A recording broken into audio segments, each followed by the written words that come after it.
Voici une amibe, monstre cellulaire dévorant tout ce qui se trouve sur son passage, en enveloppant ses proies à l'aide de ses étranges pseudopodes. Ni champignon, ni animal ou même végétal, cette mystérieuse créature fait partie de ces êtres très peu connus, car invisibles à l'œil nu. Pourtant, les amibes, ainsi que des milliers d'autres micro-organismes étranges, se trouvent partout autour de nous et font partie de notre quotidien sans que nous le sachions. Regardons donc de plus près ce monde microbien. Please don't talk about me when I'm gone. Oh honey, though our friendship's Des animaux font partie de ce monde microscopique. Certains, comme les tardigrades, sont célèbres, notamment grâce à leur étonnante résistance. Mais d'autres le sont beaucoup moins, comme les rotifères ou les nématodes.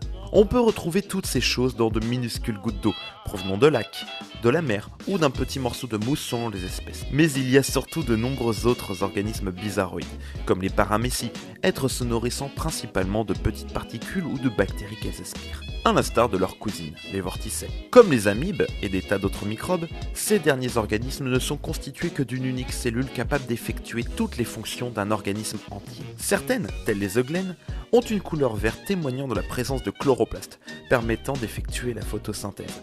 Pour cette raison, nous les appelons algues et nous les assimilons aux végétaux, bien que les diatomées par exemple n'aient pas beaucoup de liens de parenté avec les plantes terrestres.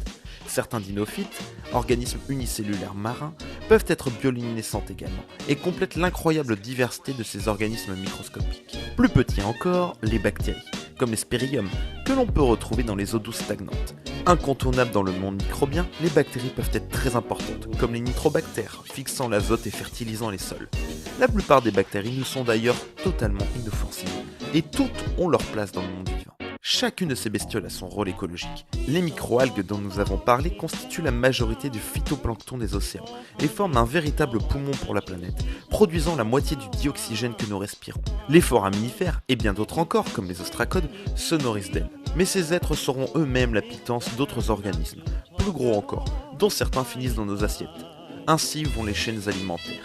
Mais comme le font de nombreuses cyanobactéries, beaucoup de micro-organismes sont des symbiotes et s'associent à d'autres bestioles, plus ou moins grosses, dans un échange de bons procédés. Les moisissures, c'est-à-dire les champignons, ainsi que certaines bactéries, peuvent avoir un rôle de décomposeur, dégradant la matière organique des morts, la transformant en matière minérale qui servira au développement des vivants.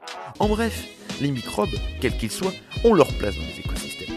Ce qui est dingue dans tout ça, c'est que ce monde microbien est invisible à nos yeux.